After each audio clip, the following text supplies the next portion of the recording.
నమస్తే, నా పేరు Shivaji. Welcome to our channel. ఇంకా కూడా కడప జిల్లాలో ముఖ్యంగా పులివెందుల నియోజకవర్గంలో కొంతమంది పోలీసులు వైఎస్ఆర్సీపీ వాళ్లకు తొత్తులుగా వ్యవహరిస్తున్నారు.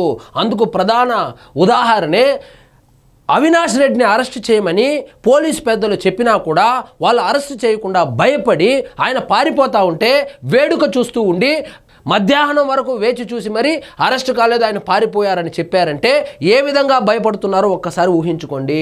అదేవిధంగా అవినాష్ రెడ్డిని అరెస్ట్ వాళ్ళు చేయకపోతే సాక్షాత్తు డిఐజీ కోయ ప్రవీణ్ గారు వెళ్ళేంత వరకు వాళ్ళు కనీసము అవినాష్ రెడ్డి మీద కనీసం చర్యలు కూడా తీసుకోలేదంటే ఏ విధంగా భయపడుతున్నారో వీళ్ళు వైఎస్ఆర్సీపీ వాళ్ళు పోలీసులను ఏ విధంగా చెప్పు చేతల్లో ఇంకా పెట్టుకొని ఉన్నారో భయపెడతా ఉన్నారో ఒక్కసారి చూడండి. వైకాపా నేతలంటే వణుకెందుకు ఎంపీ అవినాష్ రెడ్డిని అదుపులోకి తీసుకోవడానికి భయపడిన కడప జిల్లా పోలీసులు. కడప జిల్లాకు సంబంధించి మొన్నటికి మొన్న జైల్లో ఒక రాచ మర్యాదలు అనేటువంటి ఒక ఆర్టికల్ కూడా చూసాము. అదేవిధంగా ఎంపీ అవినాష్ రెడ్డి గారిని అరెస్ట్ చేయమంటే ఎన్నికలకు సంబంధించి ఆయన మీద ఏదో కేసు ఉంటే దాని మీద అరెస్ట్ చేయమంటే ఒక్కరు కూడా పోలీసులు ముందుకెళ్ళలేదు, అరెస్ట్ చేయలేదు. తరువాత సాక్షాత్తు డిఐజీనే వచ్చి వాళ్ళ కార్యాలయానికి వెళ్ళి అరెస్ట్ చేయవలసి వచ్చింది. ఎందుకు భయపడుతున్నారో అర్థం కావడం లేదు. తప్పించుకొని పారిపోతున్నా స్పందించని వైనము. ఆయన మీద అరెస్ట్ వారెంట్ ఉండి ఆయన అరెస్ట్ చేసి జైల్లో పెట్టమంటే ఆ అరెస్ట్ వారెంట్ వచ్చిన తర్వాత ఆయన పోలీసుల కళ్ళ ముందరే పారిపోతూ ఉంటే కూడా కనీసం పట్టించుకోకపోగా 12 గంటల వరకు వాళ్ళు హైర్ అథారిటీస్కి ఇన్ఫార్మ్ కూడా చేయలేదంటే ఏ విధంగా ఊడిగం చేస్తా ఉన్నారో ఒక్కసారి ఊహించుకోండి. పులివెందుల జెడ్పీటీసీ ఉప ఎన్నికల్లో నాటకీయ పరిణామాలు. కొంతమంది క్షేత్రస్థాయి పోలీసు సిబ్బంది ఇప్పటికీ వైకాపా నేతల కనుసన్నల్లోనే పనిచేస్తున్నారా అంటే అవుననే అంటారు. ఎందుకంటే దానికి ఇదే ప్రత్యక్ష ఉదాహరణ. ఒక వ్యక్తిని అరెస్ట్ చేయడానికి సాక్షాత్తు డిఐజీనే రావాల్సి వచ్చిందంటే మిగతా పోలీసులు ఏ విధంగా ఆ వ్యక్తిని చూస్తే భయపడుతున్నారో ఒక్కసారి ఊహించుకోండి. వారి పట్ల భయభక్తులు ప్రదర్శిస్తూ ప్రాథమిక విధులను సైతం విమర్శిస్తున్నారా? పులివెందుల ఒంటిమిట్ట జెడ్పీటీసీ ఉప ఎన్నికల పోలింగ్ సందర్భంగా వైఎస్ఆర్ కడప జిల్లాలోని కొంతమంది పోలీసుల వ్యవహార శైలి చూస్తే ఇదే నిజమనిపిస్తుంది. కడప ఎంపీ వైఎస్ అవినాష్ రెడ్డిని అదుపులోకి తీసుకునే సమయంలో ఉన్నతాధికారులకు సహాయ నిరాకరణ చేయడం, ఆయన పోలీసుల నుంచి తప్పించుకొని వెళ్ళిపోతే వెంటనే పట్టుకోకుండా మధ్యాహ్నం వరకు చోద్యం చూడడం వంటివి తీవ్ర విమర్శలకు తావిస్తున్నాయి. వైఎస్ వివేకానందరెడ్డి గారి హత్య కేసులో కూడా అప్పటి పోలీసుల యొక్క అత్యుత్సాహమే ఆ సాక్ష్యాలు తారుమారు చేయడంలోనూ, అదేవిధంగా అవినాష్ రెడ్డి గారు తప్పించుకోవడానికి, అదేవిధంగా అవినాష్ రెడ్డి ఆ కేసులో నుంచి ఇంకా బయటపడడానికి కారణం కూడా ఆ రోజు వాళ్ళు సాక్ష్యాలు చెరిపివేయడమే. దానికి సహకరించినటువంటి పోలీసులే. ఈ వైఎస్ఆర్సీపీ పార్టీ వాళ్ళు కడప జిల్లాలో ఇప్పుడే కాదు ఏ ప్రభుత్వము అధికారంలో ఉన్నా, ఏ పార్టీ అధికారంలో ఉన్నా కూడా పోలీసులను వాళ్ళ చెప్పు చేతుల్లోనే పెట్టుకుంటారు. పోలీసులను భయభ్రాంతులను గురి చేస్తారు. వాళ్ళు ఏమనుకుంటారంటే వీళ్ళు చిన్నాన్ననే వేసేసినారు, మనమెంత మనకెందుకు వచ్చింది అనేటువంటి ధోరణిలో కొంతమంది పోలీసులు ఉన్నారు.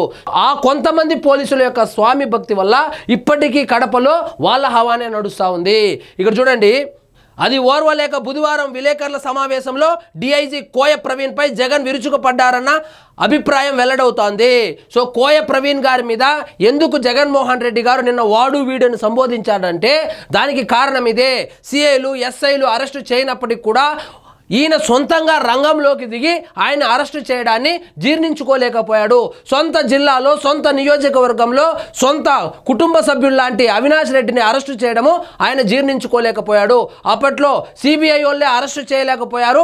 అలాంటిది కోయ ప్రవీణ్ గారు అరెస్టు చేయడంతో జగన్మోహన్ రెడ్డి గారు జీర్ణించుకోలేక నిన్న ప్రెస్ మీట్ పెట్టి నోటికొచ్చినటువంటి మాటలు మాట్లాడాడు ఈ పోలీసు వాళ్ళ మీద. 30 మంది ఉన్నా ముందుకు రాలేదు. పులివెందుల జెడ్పీటీసీ ఉప ఎన్నికల పోలింగ్ సందర్భంగా శాంతి భద్రతల సమస్యలు తలెత్తకుండా పోలీసులు పలువురిని ముందస్తు అరెస్టు చేశారు. కడప ఎంపీ అవినాష్ రెడ్డిని అదుపులోకి తీసుకునేందుకు డీఎస్పీ మురళీ నాయక్ ఆధ్వర్యంలో 30 మంది పోలీసులు మంగళవారం తెల్లవారుజామున 4:30 పులివెందుల్లో ఆయన నివాసానికి చేరుకున్నారు. డీఎస్పీ మురళీ నాయక్, వేముల సిఐ ఉలాసయ్యలు అవినాష్ రెడ్డిని అదుపులోకి తీసుకునేందుకు ప్రయత్నించినప్పటికీ వారి బృందంలోని సిఐలు, ఎస్ఐలు, ఏఎస్ఐలు, హెడ్ కానిస్టేబుళ్ళు ఏమాత్రం సహకరించలేదు. సో డిఎస్పీ అరెస్టు చేయడానికి వెళితే పక్కన ఉన్నటువంటి ఎస్ఐలు కావచ్చు, సిఐలు కావచ్చు, కానిస్టేబుల్ కావచ్చు, వాళ్ళు సహకరించలేదు. ఇవన్నీ తెలుసుకున్నటువంటి డిఐజీ కోయ ప్రవీణ్ గారు రంగంలోకి దిగిన తర్వాత ఆ కార్యాన్ని పూర్తి చేశారు. ఒంటిమిట్టలోనూ సహకారం. ఒంటిమిట్టలో జెడ్పీటీసీ ఉప ఎన్నికల పోలింగ్ సందర్భంగా సందర్భంగా వైఎస్ఆర్ అన్నమయ్య జిల్లాల వైకాపా నేతలు పోలింగ్ కేంద్రాల్లోకి అక్రమంగా చొరబడి దొంగ ఓట్లు వేసుకునేందుకు ప్రయత్నించినప్పటికీ పోలీసులు వారిని నిలువరించలేకపోయారు. ఈ పడిందే 1000 ఓట్లు 2000 ఓట్లలో కూడా దాంట్లో కూడా సగం దొంగ ఓట్లే అంట. చూడు, దొంగ ఓట్లు వేసుకుంటా ఉంటే వైఎస్ఆర్సీపీ నాయకులు పోలింగ్ బూతుల్లోకి వెళ్ళి దొంగ ఓట్లు వేసుకుంటా ఉంటే అక్కడ డ్యూటీలో ఉన్నటువంటి పోలీసులు ఎవరైతే ఉన్నారో వాళ్ళు చోద్యం చూస్తా కూర్చున్నారు.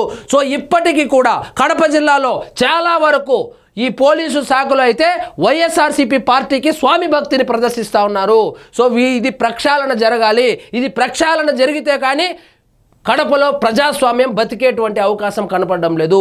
అధికారం కోల్పోయినా కూడా ఇంకా భయపడతా ఉన్నారంటే ఏ అధికారంలో ఉన్నప్పుడు ఏ విధంగా బెదిరించారో మరి ఒకసారి ఊహించుకోండి. సో ఇదండి ఈరోజు మన టాపిక్. మీకు ఈ వీడియో నచ్చినట్లయితే లైక్ చేయండి, షేర్ చేయండి, ఛానల్ మాత్రం సబ్స్క్రైబ్ చేసుకోవడం మర్చిపోవద్దు.